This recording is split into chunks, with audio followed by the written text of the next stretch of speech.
Akami came in with his usual game plan. He tried to have a methodical, grappling-heavy match, but Silva was in superhuman mode, bruh.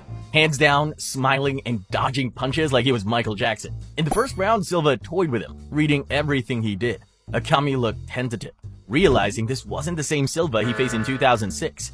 Silva methodically chopped him down with sharp leg kicks and body shots. He kept him guessing, managing range and setting traps to counterstrike. In the second round, Silva ramped it up.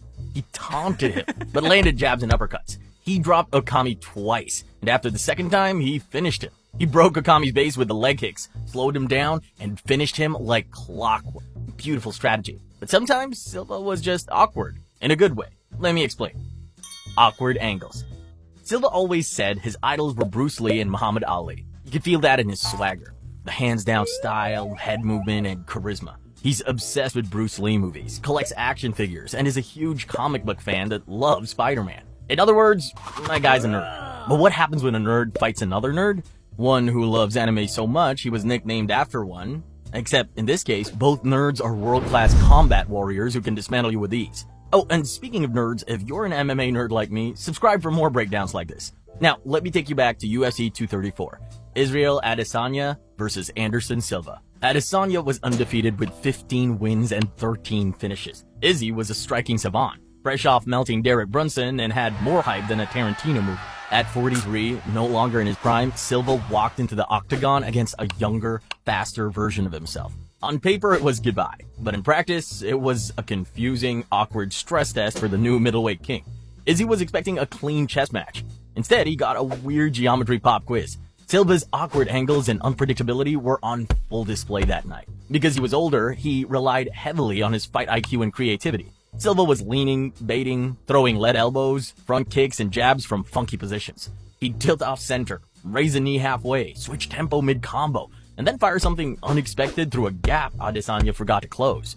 The spider made it awkward on purpose, and that slowed Adesanya down. It made him second-guess himself mid-bout. Despite being one of the most lethal strikers ever, Silva was always super respectful and openly emotional about martial arts.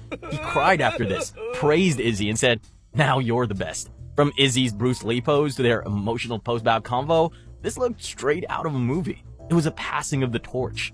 Alright, enough with all these feelings. Let's move on to some striking, because that's what men do. Elbows for days. Have you ever seen Troy Ferguson elbow metal poles in training? The Spider wasn't doing all that in his training camps, because, you know, he's smart. But once he got to the octagon, especially on the ground, my guy was out there throwing elbows like his nickname was El Cucuy. Hold on, I'm talking, brother. Let me take you back to UFC 67. Anderson Silva versus Travis Lutter. Lutter had 9 wins, 7 finishes, and 3 losses. Lutter was a Brazilian Jiu-Jitsu black belt and winner of the Ultimate Fighter 4. They called him the Michael Jordan of Jiu-Jitsu, and he was focused on grounding the Spider. But this was one of the strangest title defenses in UFC history. Silva was fresh off wrecking Rich Franklin, and was the newly crowned middleweight champion. Everyone was buzzing whether his flashy style could hold up, or if Franklin just got caught. Lutter had won TUF, which gave the winner a title shot at 185, a pure grappler who was supposed to test Silva's ground game, since the Spider was known mostly for his striking. But chaos hit before the fight even started.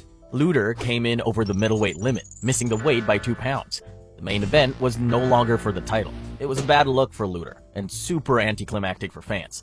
But nonetheless, we still had action. During the first round, Lutter came out exactly as planned.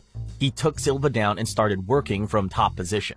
It looked dicey for the champ because Lutter was landing some heavy ground and pound elbows. Apparently, nobody told my man that the last thing you want to do is trade elbows on the ground against Anderson Silva. Silva's guard was tested hard, and for a second it looked like we could have seen an upset brewing. But the Spider adjusted in the second round. Even though Lutter got him down again, Silva stayed calm, locked in a triangle choke, and added his trademark elbows from the bottom. He let that boy know who the Elbow King was right then and there. The triangle was tight, and Lutter, exhausted from cutting weight and grappling, was stuck.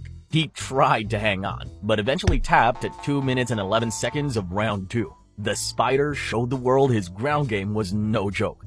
Lutter, meanwhile, was criticized for missing weight and blowing his big shot after a strong start. The champ's submission win made it clear. You couldn't just wrestle or grapple your way to victory.